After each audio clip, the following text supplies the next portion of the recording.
KwabaseRoma besithathu. Ngalokho kuyini umJuda adlula abanye ngakhona? Kukho ukusoka kunokusiza kuni na? Kukhulu ngezindlela zonke.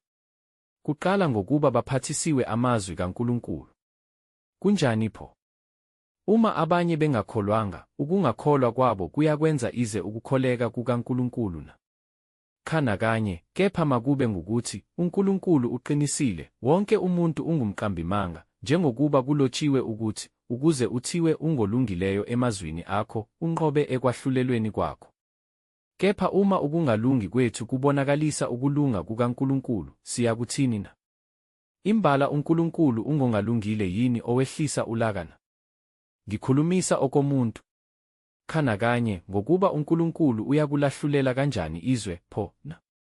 Kepha uma iqiniso likaNkulunkulu lavama ngamanga ami, kube yinkazimulo yakhe, ngisahlulelelwani futhi mina njengesoni na? Kungabi ngukuthi njengalokhu sihlanjalazwayo nanjengalokhu abanye bathi siyasho ukuthi asenze okubi ukuze kuvele okuhle na? Ukulahlwa kwabo kubafanele. Kunjani kanti? Siyabadlula na?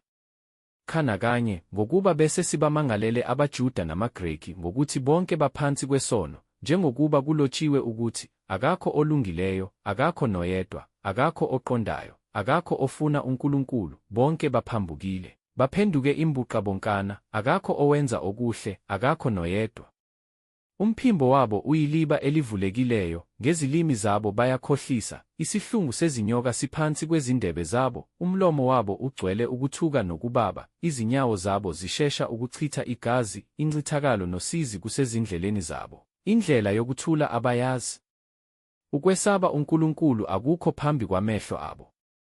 Kepha siyazi ukuthi lokhu okushoyo umthetho ukukhuluma kubo abasemthethweni ukuba yonke imilomo ivinjwe, izwe lonke libe necala kuNkulunkulu, ngokuba ngemisebenzi yomthetho akukho nyama eyakulungisiswa phambi kwakhe, ngokuba ngomthetho kukhona ukwazi isono. Kepha manje kubonakalisiwe ukulunga okuvela kuNkulunkulu ngaphandle komthetho, kufakazelwa ngumthetho nabaprofethi, ngisho ukulunga kukaNkulunkulu ngokukholwa nguJesu Kristu kubo bonke abakholwayo, ngokuba akukho mahluko, ngokuba bonke bonile, basilalelwe inkazimulo kaNkulunkulu, balungisisiwe ngesihle ngomusa wakhe ngokuhlengwa okuKristu Jesu, amisileyo uNkulunkulu abe yinhlawulo ngokukholwa egazini lakhe, kubonakaliswe ukulunga kwakhe ngokuyekelwa kwezono ezenziwe ngaphambili ekubekezeleni kukaNkulunkulu, ukuba kubonakaliswe ukulunga kwakhe esikhathini samanje, ukuze yena abe ngolungileyo, abe ngumlungisisi walowo okholwa nguJesu. Ngakho kuphi ukuzibonga na? Kuvalelwe phandle. Ngamthetho muni na? Ngowemisebenzi na? Khabo, kodwa ngomthetho wokukholwa. Ngakho-ke sithi umuntu ulungisiswa ngokukholwa ngaphandle kwemisebenzi yomthetho.